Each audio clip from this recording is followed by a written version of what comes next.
Et bonjour. Alors, on en est où dans les podcasts du mercredi? Eh bien, nous en sommes au 176e. Alors, aujourd'hui, sujet intéressant avec le surentraînement. Je ne suis pas grand connaisseur du surentraînement. Mais, pas mal de petites choses à dire quand même, néanmoins, voilà. Est-ce qu'on peut le repérer, hein, parce qu'une fois qu'on est cramé, ça en général, c'est bon, on a compris. Mais justement, est-ce qu'on peut le voir venir, hein, c'est quand même pas trop mal pour l'éviter. Donc question de Pascal Lété, et on va partir là-dessus, gentiment. Avant toute chose, je remercie les 3 nouveaux patriotes. On est un sacré paquet sur le Patreon. Les nouveaux, Charles Noël, Nicolas Chaman. Je sais pas si on dit Chaman. Rigolo, Chaman. Et Raphaël Carignato. Alors, le Patreon, il a beaucoup augmenté ces derniers temps, puisque on est à plus de 400 dessus. Et en même temps, mon forum a planté. Enfin, le forum n'a pas planté, mais le site internet a été attaqué. Ouh, vilain. Et apparemment, la menace est entrée par le forum. Donc, bon, pour l'instant, c'est en maintenance. Ça devrait revenir. Voilà. Aujourd'hui, ou demain, peut-être. Mais la menace, aussi vilaine soit-elle, visiblement a ressurgi. Voilà, hier soir. Donc, l'enquête continue. Voilà, ça pose des soucis à mon webmaster qui ne comprend pas trop. C'est pensé l'avoir éradiqué. Donc peut-être qu'on va juste relancer le forum comme ça, ou peut-être qu'il sera relancé en étant réinitialisé. Voilà, réponse dans la journée ou demain. Et oui, parce que sur le forum, il y avait un sujet captivant. C'était le petit week-end du 14 novembre qu'on allait s'organiser. Et puis bien sûr plein d'autres, puisque ce week-end j'anime par exemple dans les montagnes du Jura. Il y a plusieurs patriotes qui sont au départ, donc voilà, c'est embêtant, on n'a pas pu en parler avant sur le forum, c'est dommage. Idem au Trail du Petit Saint-Bernard, idem la semaine prochaine au Beaujolais Vert, etc. Et puis bien sûr tous les sujets, j'ai envie de dire, du quotidien. Donc vivement que ce forum revienne, en tout cas on fait tout pour, mais visiblement c'est pas si simple que ça, donc c'est un petit peu pénible, mais bon. On va y arriver, il faut avoir confiance et continuer à bien bosser. Après, je lance de mon côté quelques bons intervenants là pour les articles du vendredi. Bon, comme d'habitude, c'est des gens qui n'ont jamais le temps, donc on va on va essayer de faire en sorte qu'ils aient le temps. Mais bon, c'est pour ça aussi qu'ils sont intéressants. Et enfin, petite nouveauté, non, justement, c'est bientôt la fin, hein, c'est la cagnotte Ulule pour que je m'achète un superbe Mercedes coupé cabriolet. Ah non, merde, non, c'est pour vendre des chaussettes. Les chaussettes, parlons-en. Elles ont quitté l'entrepôt mardi, donc là elles sont en chemin, direction chez moi. Donc je vais les recevoir demain ou après-demain, je pense. Là j'aurai un énorme carton à la maison. Et ces chaussettes, vous pouvez les précommander, donc faire une prévente jusqu'à mercredi prochain, donc mercredi 6 octobre. Voilà. Il en manque une petite trentaine de précommandes pour atteindre le chiffre de 150 que j'avais mis au hasard comme un débile sur Ulule. Et en fait, je viens de tilter que si on n'atteint pas les 150, Ulule annule tout. J'avais pas capté ce détail. Donc, si tu m'écoutes et que tu hésitais à commander la paire de chaussettes, ou que tu te disais je vais le laisser sortir puis je les achèterai plus tard sur le site internet ou pour Noël ou pour l'anniversaire d'un ami, je sais pas quand, etc. En fait, ça m'arrangerait, puis ça arrangerait tous ceux qui ont déjà fait la prévente, que tu les commandes maintenant, tu vois, parce que en fait, si j'atteins pas les 150, ça va tout annuler, donc ça, ce serait très embêtant. Après, si j'atteins les 150, c'est pas forcément la peine de précommander. Simplement, après, elles seront plus chères hein, sur le site internet. C'est l'intérêt de la prévente, c'est que j'ai fait un petit tarif sympa. Là, en fait, d'ailleurs, je vais peut-être me faire engueuler. Vous les achetez même moins cher que si vous achetiez la paire chez la Chaussette de France. Donc, ouais, peut-être qu'ils vont m'engueuler là, en fait. Ah oui, tiens.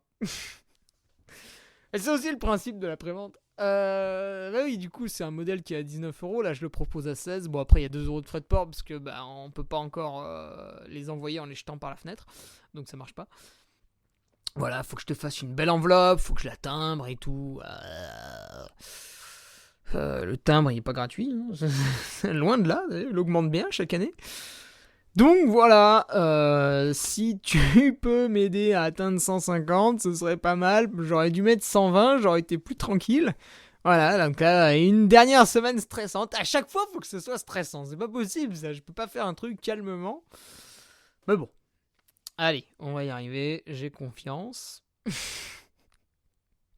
Putain, cette vie. Voilà, puis bon, après, que dire sur la chaussette le modèle Sierra, si tu veux. Alors, moi, c'est vrai que j'utilise beaucoup en vélo parce qu'il est pas mal confortable, j'aime bien. Et à l'inverse, mon frère, lui, il l'utilise beaucoup en course à pied. Donc, tu vois, suivant les goûts et les couleurs. Après, je le mets aussi un peu en course à pied. Mais c'est vrai que j'ai plus tendance à utiliser les Appalaches. Elles me servent vraiment, les Appalaches, c'est limite de la compression. Tandis que là, le modèle Sierra, il est un peu plus normal, entre guillemets. Après, c'est pas mal. Il y a un petit peu de blanc dessus, donc tu vois, tu pourrais avoir peur au lavage que ça devienne vite marron dégueulasse. Franchement, ça fait quoi? Un petit mois là que j'ai mon échantillon? Ouais. Bah, c'est toujours nickel. À savoir qu'au placard, j'ai des paires de la chaussette de France que j'ai eu en 2017. Bon, ça fait 5 ans que je les porte. Donc, je vais pas te mentir, c'était une paire jaune. Le jaune, il est un peu délavé maintenant, il est un peu plus jaune-blanc. Mais néanmoins, c'est quand même assez incroyable. D'ailleurs, autant les modèles Appalache, je les ai déjà déchirés, parce que je cours comme un trisomique en me tapant les chevilles avec les pieds. Autant les autres modèles, Kailash, Nepal et Sierra, j'en ai jamais déchiré un seul. Donc c'est quand même un poil plus solide, hein. C'est quand même un poil plus confort et tout, quoi. Tandis que la Appalache, c'est un peu comme une chaussure minimaliste, tu veux. C'est bien, c'est hyper efficace, mais voilà, derrière, une fois que tu veux aller au bout des choses, forcément, c'est tout de suite plus cher, plus fragile, etc.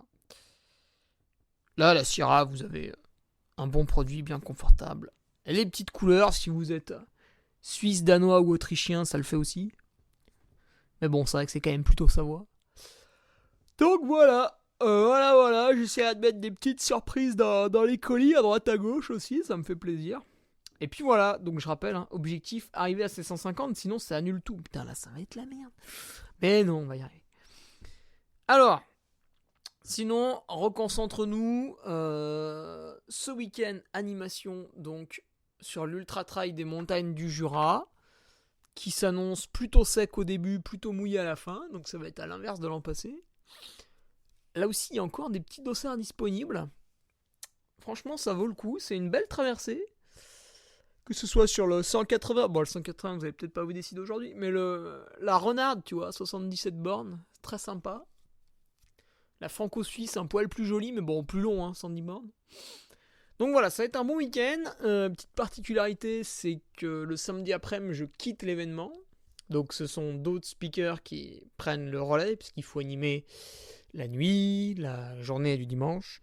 Donc il y en aura 2 autres, c'est Christophe et Martial. Et moi en fait, je monte dans mon break mobile et direction Bourg-Saint-Maurice pour dimanche, le trail du petit Saint-Bernard. Donc là aussi, la rusticité à son apogée. Il va sans doute neiger là-bas, enfin ça va être d'une brutalité sans nom. Et ce qui m'amuse beaucoup, c'est que tous les inscrits, je pense qu'il y en a 75% qui savent pas ce que c'est la montagne en octobre. Et ils vont découvrir. Parce que le mauvais temps, à 2500 mètres en octobre, c'est équivalent à un stage commando. Donc ceux qui seront finishers dimanche, je pense qu'on peut vous délivrer d'office un pass sanitaire valable à vie contre toutes les maladies. Voilà. vous serez des warriors, sans déconner. C'est hyper dur. Alors en 2020, ça a été annulé, pas parce qu'il y avait le Covid, parce qu'il y avait de la neige. Enfin, il y en avait beaucoup trop. qu'en fait, le problème, c'était même pas les coureurs, c'était les secours. On pouvait pas envoyer les secours. Donc, si tu veux, là, on était dans un monde parallèle.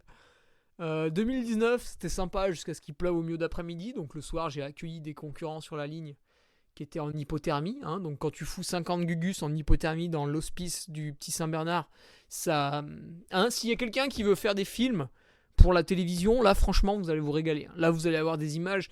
À côté, le Vietnam, ouais, c'était bien, mais c'était quand même moins impressionnant. Donc, voilà.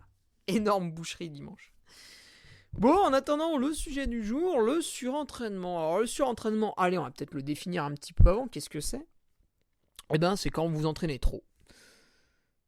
Ouais, je sais, cette information était très intéressante.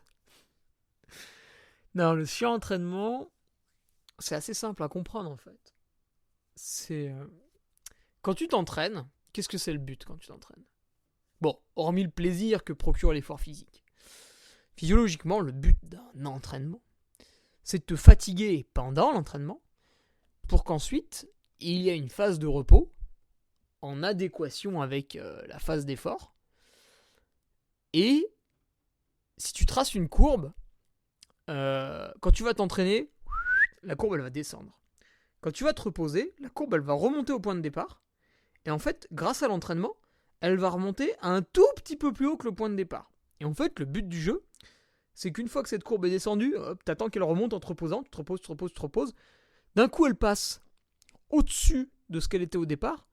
Donc là, si tu continues à te reposer, malheureusement, elle va redescendre. Donc là, tu remets un entraînement, donc elle redescend un petit peu, mais elle va remonter encore un petit peu au-dessus, parce que ton entraînement est bien calibré, etc., etc. Et du coup, tu ne fais que progresser au fil du temps. Ça, c'est quand l'entraînement est bien calibré et que tout se passe bien, autant dire que c'est rare. Après, quand ça se passe mal, bah voilà, des fois tu vas être fatigué pendant un peu de temps, après tu vas te remettre, etc., etc.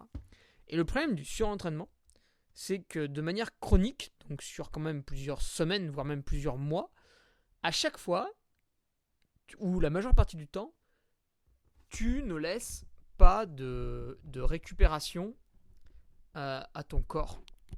Enfin, pas assez. Et du coup, tu creuses ta tombe petit à petit. Donc, tu vas être de plus en plus fatigué. Et à chaque fois que tu vas te reposer, bah, ta courbe, elle va remonter de moins en moins haut, en fait. Et c'est assez vicieux parce que sa traduction, surtout dans le try running, est pas évidente. Pourquoi ? Quand on est en phase de surentraînement, alors c'est plus ou moins aigu à chaque fois comme phase, mais en général, voilà, on est stressé, anxieux, on n'a plus trop envie de rien. Évidemment, les performances chutent. Et c'est ça qui est difficile en trail, c'est qu'en trail, on parle pas trop de performance. On participe tous à des courses qui ont un kilométrage qui est différent, un temps de course qui est différent, un dénivelé qui est différent. Vous faites la même course en 2020 et en 2021, bah, une année il aura fait chaud, une année il aura fait froid, une année il aura plu, une année il aura fait soleil. Donc même si vous faites la même course, vous ne pouvez pas comparer vos temps d'effort. Donc quantifier la performance en trail, c'est quand même difficile et du coup ça reste très subjectif. Donc cette chute des performances quand vous êtes en surentraînement, bah, vous n'allez pas la voir. Enfin, vous allez avoir du mal à vous en rendre compte, sauf quand vraiment vous aurez chuté en termes de performance. Là, oui, vous allez vous en rendre compte. Vous étiez au milieu du peloton, d'un coup, vous vous retrouvez à flirter avec la barrière horaire. Bon, c'est pas normal, vous vous rendez compte qu'il y a un problème.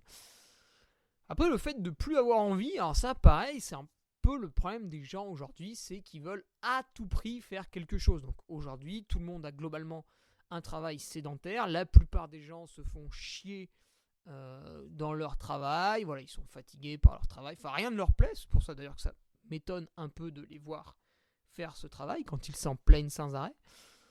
Et du coup, ils ont l'habitude de s'accrocher malgré que ça n'aille pas et de quand même continuer. Donc quand ils font un effort physique le week-end, bah, c'est pareil. Malgré qu'il y ait un problème, ils veulent à tout prix finir et on en vient à des situations aberrantes dans le trail. C'est-à-dire que au trail du Sancy, la semaine dernière, par exemple, une personne se tord la cheville. C'était au milieu ou au premier tiers de course. Non, c'était même avant le kilomètre 16, avant le premier ravitaillement. La personne se tord la cheville, se fait mal. Donc à ce moment-là, il faut qu'elle arrête le plus vite possible sa pratique pour se soigner et pas trop empirer les choses. Au lieu de faire ça, cette personne déraisonnable a voulu à tout prix continuer. Donc qu'est-ce qui s'est passé ? Bah, évidemment, je ne sais pas si elle a fini, mais sa performance était nulle. Quand on a une cheville tordue, on n'avance plus. Et en plus de ça, sa cheville qui était déjà en souffrance, elle l'a torturé. Donc si un ligament était sur le point de péter, peut-être qu'il a pété. S'il y avait un arrachement osseux, il a été encore plus développé, etc., etc. Donc que du négatif. Tout ça parce que la personne a été têtue et a absolument voulu finir. Je ne sais pas si elle y est arrivée ou pas d'ailleurs. Donc, les gens, des fois, ils partent à l'entraînement et ils n'ont pas trop envie pour diverses raisons. Alors, évidemment, si tous les jours, on se dit, ouais, est-ce que j'ai vraiment envie de faire ma VMA ? Voilà, moi, hier soir, j'avais une séance tempo à faire à plat. Bon, j'en avais pas envie. Mais pas parce que je suis surentraîné. J'en avais pas envie parce que ça me fait chier de passer 2 heures sur la piste cyclable, d'avoir des allures à 15-16 km/h qui demandent un certain investissement. C'est quand même relativement dur, c'est long, c'est monotone. Donc si tu veux, ça me faisait pas hyper rêver comme entraînement. Alors qu'aujourd'hui, j'avais 6 heures rando-course en forêt. C'est beaucoup plus sympa parce que 6 heures, je pars pour un parcours un petit peu aléatoire. Il n'y avait aucune consigne, hormis d'aller doucement, d'avoir un tempo régulier, mais doucement. Donc voilà, j'ai pu manger mes petites baous, profiter d'une météo un peu bizarre, mais tout de même sympa dans les bois, etc. Tandis que hier, sur la piste cyclable, c'était plutôt relou. Donc plus d'envie, voilà, faut aussi se méfier, quand même souvent. C'est vrai qu'après une journée de travail, on a envie de s'allonger dans le canapé et de regarder une série, alors que des fois on part. Et en fait, c'est ça qui est le bon jugement, à mon avis, pour savoir si on a envie ou pas. C'est quand tu te forces à partir courir, tu te forces, voilà. Tu rentres du boulot, t'as pas envie, mais quand même, voilà, tu poses tes affaires, tu te changes, tu mets les baskets, tu pars courir. Et t'observes tes sensations. Et au bout de 10, 15, 20 minutes, si t'en as toujours plein le cul, c'est pas normal. En fait, quand tu vas bien, que t'es en bonne santé et tout, tu peux être fatigué un peu mentalement par ta journée, mais quand tu pars courir le soir, au bout de quelques minutes, à être un peu en forêt, à gambader, à respirer un peu l'air pur dehors, etc., t'as un bien-être qui arrive. Et en général, ce bien-être va durer jusqu'à à peu près 1 heure de temps d'effort, puis après, il y a un petit peu de fatigue qui va arriver. D'autant plus tu fais du fractionné, etc. Et si ce bien-être, il n'arrive pas, ça peut être un premier signe comme quoi tu es dans un petit surentraînement quand même. Si le lendemain, ça te fait pareil, le surlendemain également, ça commence à être bizarre, en effet. Et là où c'est dangereux, ce surentraînement, c'est que c'est pas un gros problème, en fait. T'arrives toujours à aller t'entraîner. Comme je le disais, d'autant plus en trail où on n'est pas trop axé performance. T'arrives à aller t'entraîner, et plus t'es surentraîné, plus tu vas faire de la merde. Mais en fait, vu que chaque semaine tes performances elles se dégradent, en fait tu le vois pas venir. Tu te dis pas, c'est pas comme tu tombes. Tu vois, moi, grand raid de la Réunion, je tombe, je me fracture la rotule. Là il n'y avait pas de discussion possible. Arrête de la course à pied, ça fait mal, etc. Le surentraînement c'est pas comme ça. C'est pas du jour au lendemain je me dis ah putain ça va pas, j'arrête. C'est hyper vicieux parce que c'est une descente aux enfers qui est très très lente. Ça se voit difficilement. Alors j'ai quelques idées quand même pour la prévenir.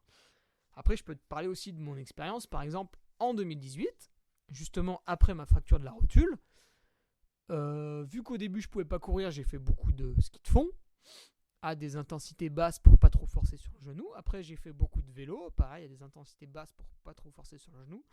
Et après, quand j'ai recommencé à courir, encore une fois, j'étais à des intensités basses parce que je voulais pas trop forcer sur le genou, etc., etc. pendant 6 à 8 mois quand même. Et je m'entraînais seul à la maison, donc en fait, j'allais vraiment à 2 à l'heure, mais que ce soit en vélo ou à pied, mais je me rendais pas trop compte, parce que justement, je faisais pas de fractionné. Et puis à un moment donné, j'ai quand même voulu reprendre la compétition en juin, donc je me suis pété la rotule mi-octobre, début juin, je reprends la compétition, 8 mois après, 8 mois et demi après, et là, j'étais nul. C'est-à-dire qu'au début, j'ai sauté sur 2 km de plat, parce que je n'arrivais pas à aller plus vite que 14,5 km/h. Et ce jour-là, je me suis dit, ok, il y a un problème. Et en fait, j'étais dans un surentraînement. Enfin, j'étais pas vraiment dans un surentraînement parce que il fallait juste réorienter les séances. En fait, j'avais fait trop de volume à une intensité trop basse. Du coup, j'étais un gros diesel. Donc, qu'est-ce qui s'est passé après ? On a essayé de réorienter un peu les choses, mais ça a quand même pris du temps. Et finalement, j'ai fini l'année 2018 un peu en dents de scie du coup. J'avais pas eu vraiment de pic de forme, etc. Mais ce qu'on a fait, c'est qu'on a mis un petit peu de repos et des grosses intensités de manière progressive. Et c'est vraiment à l'entrée de l'hiver 2018, en décembre 2018, que là on a alterné des grosses phases de repos avec des séances très intenses. Et qu'est-ce qui s'est passé début 2019 ? J'ai cartonné, j'ai réussi à faire une belle Trans-Gran Canaria. Après il m'en a manqué un peu sur la fin, où j'ai pris un petit coup de chaud, bref. Mais néanmoins, voilà, tout ça pour te dire qu'en 2018, j'ai vécu un petit épisode de surentraînement parce que j'avais trop fait de sorties longues à basse intensité. Donc et je sentais pas vraiment que j'étais fatigué, parce que si tu fais une sortie longue, le lendemain tu peux en refaire une, le surlendemain tu peux en refaire une, mais en fait t'es plus capable d'accélérer. Parce que cette année-là, j'avais pas fait de travail de fractionné, etc. Donc je me rendais pas compte. Donc c'est pour ça que comment le prévenir ? Du coup, du fait de mon expérience, je peux te dire qu'est-ce qui m'aurait servi ? Ça aurait été de me poser des jalons, tu vois, des étapes. Par exemple, à un moment donné, j'aurais dû me dire, en mai, je reprends le fractionné, donc je refais des séances. Je retourne sur la piste. Sur la piste d'athlétisme, j'ai tous mes chronos, que ce soit le 300 mètres, le 400 mètres, le 800 mètres, le 1000 mètres, etc., etc. Les 3 fois 15 minutes tempo, etc. Je sais exactement à quelle vitesse à peu près je cours. Donc à ce moment-là, en refaisant des séances de qualité, je peux me rendre compte très vite si je suis dans le juste ou non. Et c'est l'absence de séances de qualité qui fait que je me suis mis un petit peu en surentraînement.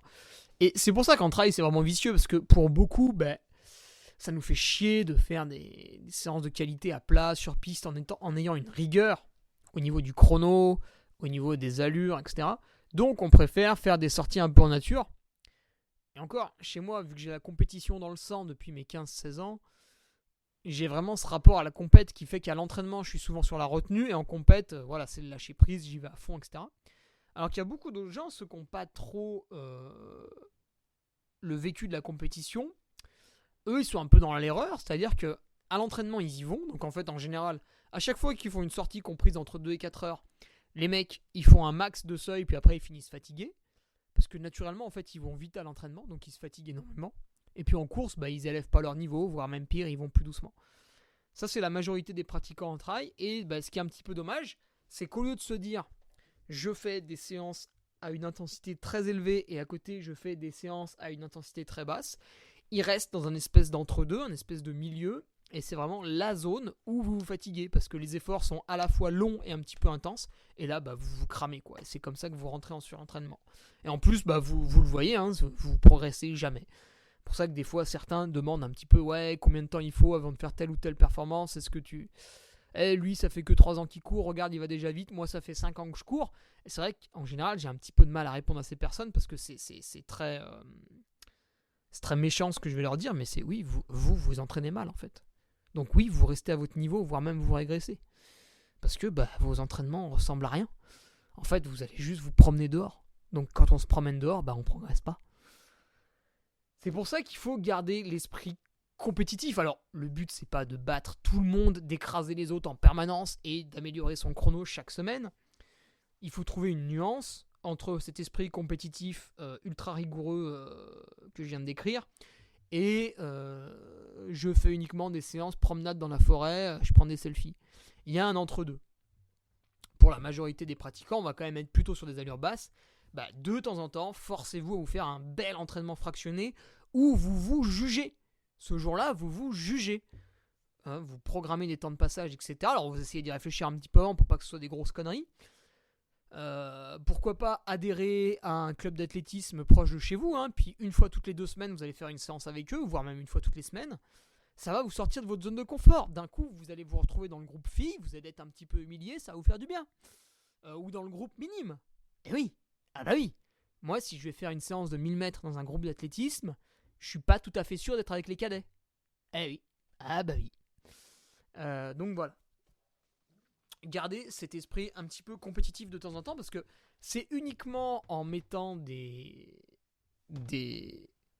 chiffres sur une performance que vous allez pouvoir juger si vous êtes plutôt en train de progresser, plutôt en train de stagner, plutôt en train de régresser. Alors, si vous êtes en train de progresser, vous vous posez pas de questions, évidemment, vous continuez ce que vous êtes en train de faire. Si vous êtes en train de stagner, posez-vous quelques questions, vous dites tiens, bizarre, je progresse pas. Alors, si vous êtes débutant, en fait, le problème, c'est que vous allez progresser très très vite. Et après, plus vous allez progresser, plus vous allez atteindre un espèce de niveau plateau où les progrès vont venir de plus en plus doucement. Donc après, c'est très rigolo pendant 6 mois, voire 1 an, puis après, c'est un peu plus dur de progresser. Mais bon, au moins, vous êtes passé d'un niveau de débutant à un niveau intermédiaire, quoi. Et si vous régressez, alors là, par contre, c'est un petit peu anormal.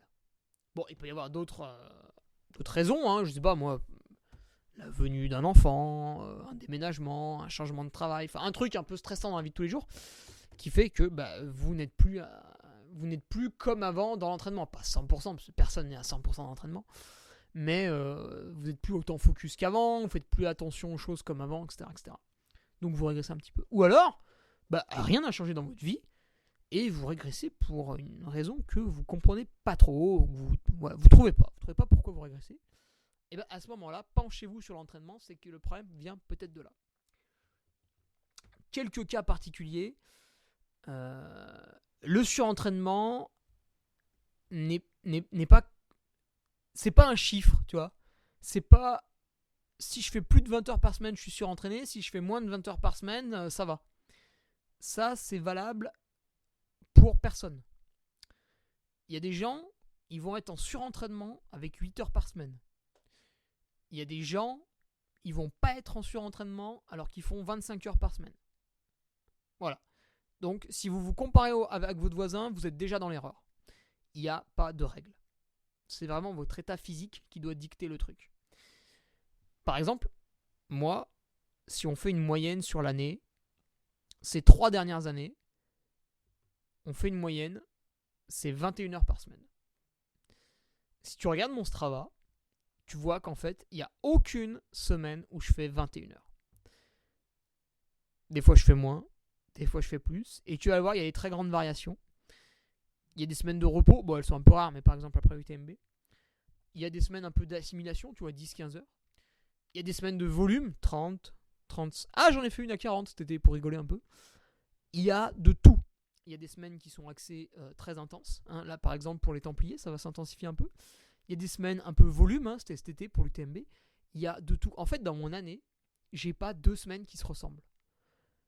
Et ça permet vraiment de ne pas tomber dans le surentraînement. C'est aussi, encore une fois, le piège du coureur un peu lambda qui a un emploi du temps assez fixe. Hein. Donc, encore une fois, qu'est-ce qui tue l'homme ? C'est l'emploi de bureau, hein, 9h, 17h tous les jours. Enfin, ou plus, hein, bien sûr.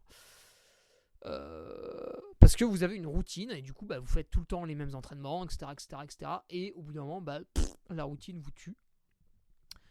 Donc il faut casser un peu cette routine. Bon, il ne faut pas se remettre en question tous les jours non plus. Hein. À chaque fois, il ne faut jamais tomber dans l'autre extrême.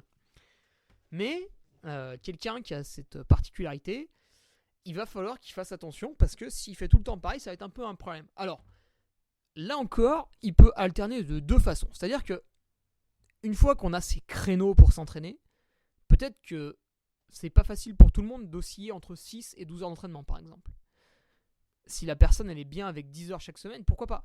Après, elle peut varier ses semaines dans le sens où elle va quand même faire 10 heures. Toutes les semaines, elle fait 10 heures. Mais il y a des semaines, ça bosse l'intensité à mort. Il y a des semaines, ça bosse le volume. Donc là, voilà, vous faites 10 heures, mais à intensité basse. Voilà. Et vous jouez un peu sur l'alimentation aussi, peut-être. Et les semaines intenses, vous jouez sur le repos. Vous faites une séance intense, le lendemain, au lieu de refaire un entraînement, vous aviez prévu 1 heure, cette heure, vous la passez à vous automasser, à vous étirer, et ce sera tout aussi bénéfique. Donc voilà, on peut être surentraîné en faisant à peu près tout et n'importe quoi, qu'on fasse beaucoup ou pas beaucoup. Encore une fois, c'est comme si, tu vois, demain, je rencontre quelqu'un dans la rue, on se serre la main, on discute et tout, et le mec me dit « Ouais, tu t'entraînes beaucoup. » Ah bon ? Mais par rapport à quoi ? Alors oui, par rapport à certaines personnes, je m'entraîne beaucoup. Par rapport à d'autres, je m'entraîne moins. Donc en fait, ça dépend du référentiel. Donc finalement, l'avis des autres, vous en foutez. Alors c'est toujours bien de l'écouter, parce que ça permet un peu de réfléchir, de se remettre en question, d'avoir des angles de réflexion différents. Mais c'est uniquement vos sensations à vous qui doivent prédominer. Par exemple, si chaque semaine vous vous entraînez 8 heures, et vous êtes en train de progresser. C'est-à-dire à chaque fois que vous participez à une compétition, vous êtes extrêmement vigoureux, vous vous régalez, vous faites plaisir, vous accélérez un peu au milieu, vous finissez au sprint, etc. C'est super sympa, vous passez un bon moment. Et chaque semaine, vous vous entraînez à peu près 8 heures. Et là, il y a des gens qui disent « Ouais, mais pour progresser, il faut que tu passes un cap et tout. Ajoute une séance, machin, passe à plus. » Et vous, vous les écoutez, vous vous dites, oh putain, ouais, il a raison, je vais encore plus progresser, je vais faire 12, 14 heures, je vais me lever plus tôt, je vais faire une séance de nuit à la frontale, etc. etc.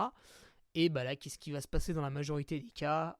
Patatras, vous mettez en branle votre superbe équilibre que vous aviez, vous créez plus de fatigue que nécessaire, et à la course d'après, vous vous ramassez. Vous êtes tombé en surentraînement. Donc, faites attention. Vraiment, il faut juger vos sensations à vous. Il faut avoir 2 regards. Évidemment, un regard au jour le jour. Si à un moment donné, vous n'avez vraiment pas envie de vous entraîner, posez-vous la question. Pourquoi aujourd'hui ça ne va pas? Et puis après, il faut avoir un regard sur la semaine qui est passée. Est-ce que globalement, j'ai réussi mes entraînements ou non? Il faut avoir aussi un regard sur le mois qui est passé. Et voilà. Parce que dans la semaine, moi par exemple, cette semaine, j'ai 6 entraînements. Imaginons que j'en fasse 5 sur 6. Ça veut dire que j'en ai raté un. Évidemment, le jour où je rate mon entraînement, ça va être un drame, tu vois. Je vais me dire, oh putain, merde, aujourd'hui, j'ai pas fait l'entraînement et tout, c'est pas bien, machin. Mais en fait, à la fin de la semaine, déjà, je vais relativiser un petit peu. Je vais me dire, ah bah tiens, quand même, il y avait 6 entraînements, il y en a 2-3, c'était un peu dur et tout, j'en ai fait 5 sur 6. Ouais, bon, c'est pas mal. Et puis à la fin du mois, je vais carrément oublier l'entraînement que j'ai raté, tu vois. Ce sera totalement insignifiant. Après, ça dépend aussi de l'entraînement que tu rates. Qu'est-ce que j'ai raté comme entraînement?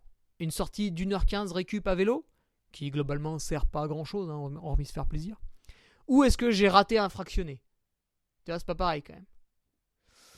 Donc il faut aussi se poser la question. Donc c'est pour ça, encore une fois, et je vais finir là-dessus, voit-on venir le surentraînement? Oui, si on est honnête avec soi-même. Si on se... ça fait un peu hippie baba cool de dire ça, on va mettre le petit hashtag Sandrine Rousseau. Mais si il faut qu'on réapprenne à se connecter à soi-même, voilà, à revoir un peu ses émotions. Faites un test. Le matin, quand vous vous réveillez, prenez votre téléphone, allez voir les stories des gens sur Instagram, allez voir Twitter, etc. Vous traînez sur la page de CNews ou je sais pas quoi, allumez BFM TV, enfin bref, faites toutes les conneries possibles et inimaginables du nouveau monde qu'on essaie de vous vendre, celui qui pue la merde. Et vous allez voir que qu'est-ce qui se passe quand vous faites ça dès le matin? Si vous aviez une petite gaule matinale, elle va immédiatement disparaître. Si vous aviez un petit peu faim et vous vous dites tiens je vais déjeuner, etc., cette envie va disparaître. Si vous vous dites oh il fait beau et tout, je vais aller m'étirer sur la terrasse ou sur le balcon, ou à la cave pour ceux qui sont un peu plus ruscoff, cette envie va disparaître, etc. Vous allez voir que cette saloperie de technologie qui nous entoure, que j'utilise aussi beaucoup, parfois avec parcimonie, etc. Je me fais des petites privations, je me fais des petits challenges. Cette technologie qui nous entoure, en fait, nous rend complètement zombies. Ah bah oui. Donc, en nous rendant zombies, déjà, les gens passent pour des abrutis. Le cas typique. Donc, l'autre fois, je vais au restaurant avec ma copine. Ça arrive quand même pas souvent. Et à côté de nous, qu'est-ce qui se passe? Il y avait un couple, tous les deux sur leur téléphone. Venez pas au restaurant. Faites-vous réchauffer un truc chez vous, ça ira plus vite, quoi. Pour nous, il y a une règle, quand on arrive dans le restaurant, le téléphone est dans la poche de la veste, en silencieux, et puis la veste elle est accrochée au mur. Donc comme ça, on n'est pas dérangé. Donc ouais, on est un zombie, et en fait, on fait plus attention à rien, on fait plus attention à nos sensations, à nos sens. Et donc, les phénomènes de surentraînement vont arriver encore beaucoup plus vite. Pourquoi de plus en plus on parle de burn-out au travail ou de conneries comme ça? Ça, c'est des maladies qui sont inventées maintenant. Alors moi j'ai un avis sur la question, c'est que les gens sont de plus en plus faibles et de plus en plus feignants, mais c'est un avis personnel, donc je vais le garder pour moi. Ah merde, tu l'as entendu. Mais c'est aussi parce que de plus en plus les gens passent leur temps sur l'ordinateur. Un paysan avant, il cultivait son champ, donc si tu veux, il se posait pas la question s'il était en burn-out ou pas. Il fallait qu'il fasse les foins, point barre, il n'y avait pas d'alternative. Aujourd'hui ça se tripote sur des Excel, ça rédige des Word ubuesques, voilà. On est complètement déconnecté, donc on sait plus ce qu'on fait, on est dans un bureau, il n'y a plus de fenêtre, il n'y a plus rien, donc les sensations on sait plus ce que c'est, on va manger à midi à la cantine parce que les autres ils vont manger, donc on les suit bêtement, voilà, il y a plus de... On ne s'écoute plus en fait. Donc recommencez un petit peu à vous écouter, et c'est aussi pour ça que comme je disais au début du podcast, vous allez vite le savoir, quand vous partez faire votre footing, en fait, rapidement, toutes les conneries que vous avez fait au bureau dans la journée, ça va s'envoler, et vous allez, d'un coup, vous allez penser à plein de choses en fait. Limite, vous allez partir courir avec un calepin et un crayon, parce que tellement vous allez avoir d'idées, vous allez les noter sur un papier. Et ben, ça, c'est quand tout va bien. C'est-à-dire que d'un coup, le cerveau, toutes les mauvaises pensées, tout le stress du quotidien, il part, parce que vous êtes en train de courir dans la forêt, et vous avez des sensations, et vous faites une superbe séance. Bon, bah ça, c'est quand tout va bien. Et à l'inverse, quand les pensées parasites continuent, gâchent votre séance, vous avez plus envie, vous rentrez à la maison, voilà, vous coupez court à la séance, etc. Si ça se reproduit plusieurs fois de suite, bah ça c'est un signe que vous êtes vraiment surmené et donc surentraîné en fait. Mais les deux sont liés un petit peu. Le surentraînement, c'est du surmenage. Voilà. Un dernier exemple avant de se quitter. Vous vous entraînez 8 heures par semaine pendant 2 mois et tout va bien. Le 3e mois, votre fils est né, votre fille est née, et du coup, vous continuez à vous entraîner 8 heures par semaine, mais vous dormez mal parce que vous avez un nouveau-né à la maison. Donc en fait, d'un coup, vous devenez en surentraînement, mais parce que vous étiez surmené. Parce que votre entraînement, il n'a pas changé. Vu que c'est le même que les mois précédents, bah, vous n'allez pas vous dire je suis en surentraînement, je fais la même chose qu'avant. Simplement, votre potentiel physique est diminué parce que vous êtes fatigué à cause d'un élément extérieur. Donc, vous n'êtes plus en capacité de vous entraîner comme avant. Ça aussi, il faut y penser. Voilà, je vous laisse là-dessus. Pascal, j'espère que ça t'a été utile. Si ça l'est pas, tant pis, c'est pareil. Le podcast est publié quand même. Il n'y a pas de service après-vente. Donc voilà, je vous dis à bientôt. On se retrouve vendredi pour les Patriotes pour un nouvel article. Et mercredi prochain pour le podcast numéro 177. Vous le savez, l'hiver, j'ai plus de disponibilité. Attention, c'est pas du tout le cas au mois d'octobre. Mais à partir de novembre, j'ai plus de disponibilité. J'ai tout plein d'idées sur papier pour interviewer tout plein de gens intéressants ou faire au moins des podcasts en duo si c'est pas vraiment des interviews. Néanmoins, si vous avez des idées, n'hésitez pas à me les suggérer par mail. Ça fait toujours plaisir déjà de lire un mail sympa et courtois. Et voilà, bah, je pense que tout le monde a des bonnes idées. Donc tout ce qui n'est pas partagé est perdu. Donc allez-y, si vous avez une petite remarque ou quoi, mon mail hugo.ferrari@laposte.net.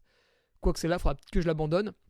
Sinon, hugoferrari20, tout attaché, @gmail.com. 20, c'est en chiffres, 1, 2 et 1, 0.